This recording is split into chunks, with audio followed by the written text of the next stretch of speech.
Have you ever seen those sort of literary competitions where people on social media get a stack of related but slightly unrelated books and they're like, oh, which one's better? Which one would win? Blah, blah, blah. Well, I want to do that very briefly here, but with no conclusion.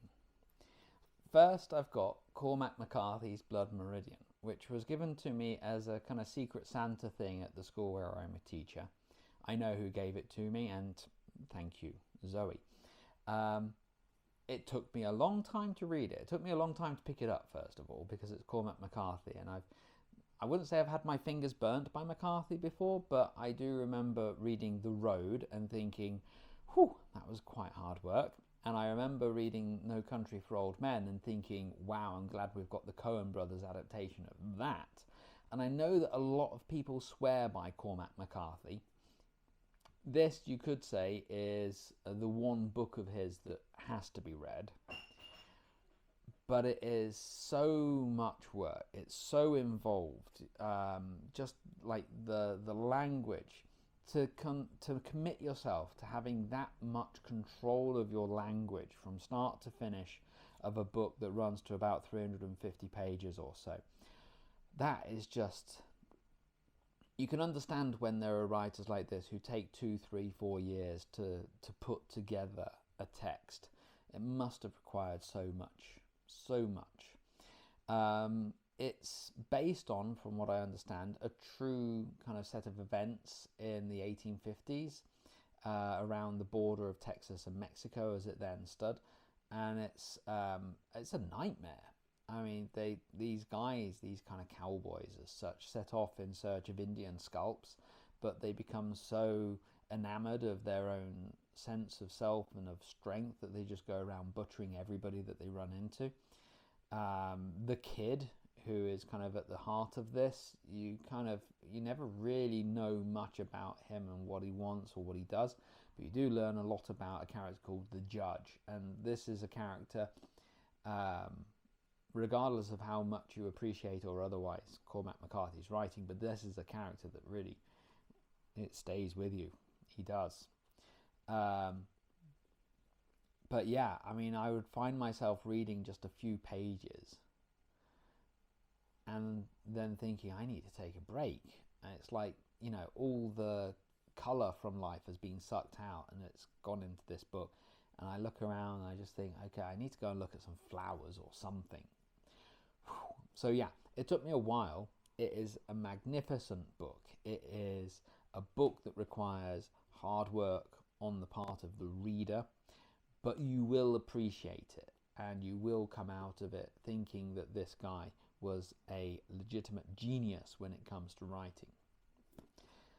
But then on the other hand, you've got this, Lonesome Dove. I remember when my dad watched this on TV. Robert Duvall, wasn't it?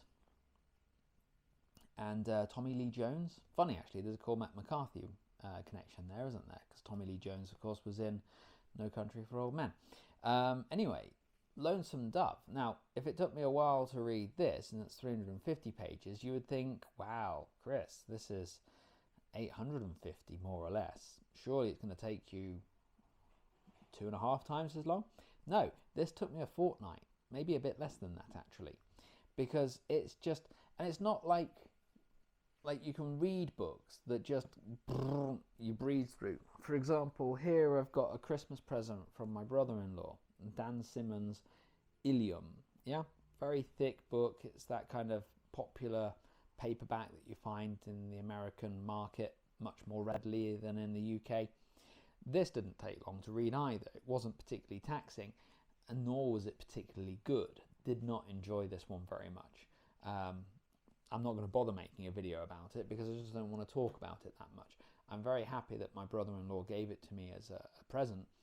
He gave me this though, and this probably goes into my top 10 favourite books of all time. I've only read it once, so okay, maybe it's a bit premature to say.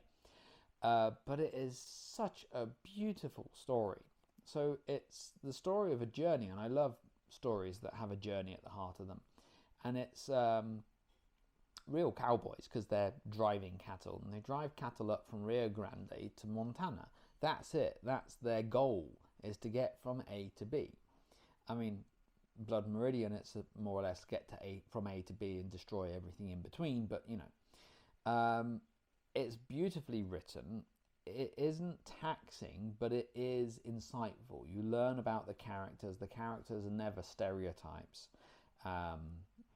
There are lots of kind of historical touchstones throughout, and it gives you I'd like to think that this gives you a better sense of what life was like in that part of the world in that time than Blood Meridian does. If this is how life really was, and I'm sure it was for a lot of people, my goodness, I'm glad that I never lived then. This one I read thinking, oh, I wish that I'd been part of that journey and part of the team taking things up. Now, how do you reconcile that? How can they both be true? Life is big enough. The world is big enough. They can both be true. But if I had to choose, I would want this one to be my reality. And if I have to choose one of these books to read again, it's definitely going to be this one. This is a beautiful piece of writing. According to USA Today, if you read only one Western novel in your life, read this one. It's a bit reductionist. I don't like it when people say, if you're going to read one book, read this. Why assume you're going to be reading one book? Read as many books as you can. They're great. But yeah, if you're going to read one doorstop of a book about the West, listen to that wobble. This is the one. Beautiful stuff. Eventually, I am going to hunt down copies of the other books in this series. I mean, this is enough. You reach the end and you think, wow, I'm glad that that's a whole book. I'm glad that it wasn't ... at the end. But there are, I believe, sequels and a prequel of some sort.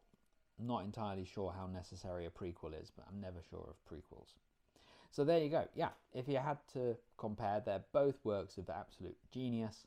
If I had to live in the reality of one or the other of these, Lonesome Dove from start to finish. There you go. Thank you for watching.